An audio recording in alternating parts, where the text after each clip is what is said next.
Nous sommes à Bukavu, chef-lieu de la province du Sud Kivu, une province de l'Est de la République démocratique du Congo, limitée au nord par la province du Nord Kivu, à l'est par les Rwanda et les Burundi, au sud par la province du Tanganyika et à l'ouest par les Maniema. Déchirée par des guerres et de multiples conflits tribalo-ethniques, l'économie de nombreuses familles dans cette province repose sur les activités de commerce et travail, en particulier de la femme, pourtant au centre des intérêts longtemps discriminatoires à cause des normes sociétales, disons, des us et coutumes. L'implication de la femme dans les activités socio-économiques sera visiblement manifeste pendant longtemps. Sa participation au processus de recherche de la paix et la sécurité est aussi d'une grande importance. Les efforts de ces femmes font en ces jours que plusieurs familles, nous le début du mois, malgré la conjoncture, nous sommes allés à la rencontre d'une d'elles. Madame Zigiri, âgée d'environ 22 ans, venue directement du village dans une famille sans moyens, n'a pas d'autres ressources que son métier de femme de ménage, son jeune âge, sa situation de fille mère la rend encore plus vulnérable face à son patron. Sa matrone la soupçonne d'être en couple avec son mari. Pourtant, c'est le mari qui cherche à profiter d'elle, vu sa situation. Bibi yake na bosi yangu naye nikaona tu anaanza niangalia mbaya, kaanza nisikia wivu. Sasa tunaanza toka na bwanake. Bosi yangu naye akaanza niambia ase dada nakupenda sana. Before mbaki bosi yangu naye akaanza nitongoza naye. Hiyo nikaona hivi nanishinda yangu, mwata nitoke niende kwetu. Pourtant des droits, la prime d'encouragement arrive à son tour selon les humeurs et sans respect de la somme convenue. Bakaanza nikata kusale. Balikuwa napatia $80, bakaanza nipatia $50. Kutafuta kamata ukitu munyumba, pananikatali. La situation vécue par Nzigiri n'est pas pourtant isolée dans la province du Sud Kivu.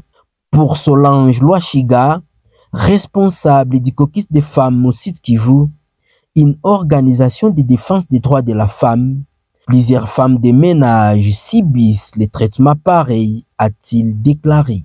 Plus grave encore, nombreuses sont celles qui ne maîtrisent pas leurs droits.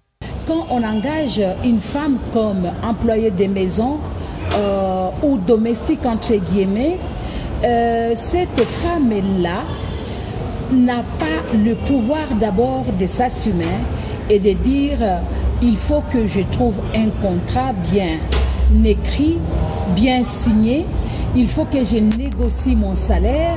Et la femme, quand elle arrive, le patron qui l'a engagée lui donne une récompense, un salaire dérisoire qui ne peut pas lui permettre de nouer les deux bouts du mois. Tous les jours, plusieurs centaines de jeunes filles colportent le long de la journée dans les rues et ruelles de la ville de Bukavu à la recherche du travail. Certaines dans des maisons et d'autres s'engagent avec des structures et agences de ménage. Michael Biringanine Prince, agent d'affectation à la société Amir, encourage ces jeunes filles de s'engager avec des structures bien qualifiées pour leur protection. Mais nous, en tant qu'agence, lorsque nous on est là, parce que nous on essaie de passer chaque fin du mois pour voir comment les achats évoluent. Et il y a donc, même si on ne passe pas, il y a aussi contact sur téléphone, on peut les appeler pour savoir comment les choses évoluent. Mais lorsqu'il lui il est parti donc en privé, lorsqu'il y a un souci, il n'y a pas là où il peut aller informer. Solange Loachiga insiste à son tour sur la sensibilisation de la population à des questions liées aux violences sexuelles et basées sur les genres pour éradiquer définitivement ces fléaux et mettre fin à l'ignorance. C'est une infraction qui est punie d'une année à 12 ans, avec aussi une somme immense d'argent que l'auteur doit payer si les faits sont avérés et prouvés par la justice. Les personnes qui vont nous écouter, qui vont nous entendre, ils vont avoir quelque chose dans leur tête et s'ils sont de bonne volonté, ils vont changer des comportements parce qu'il n'y a pas d'ennemi aussi grave que l'ignorance. Et donc, la sensibilisation, la dénonciation.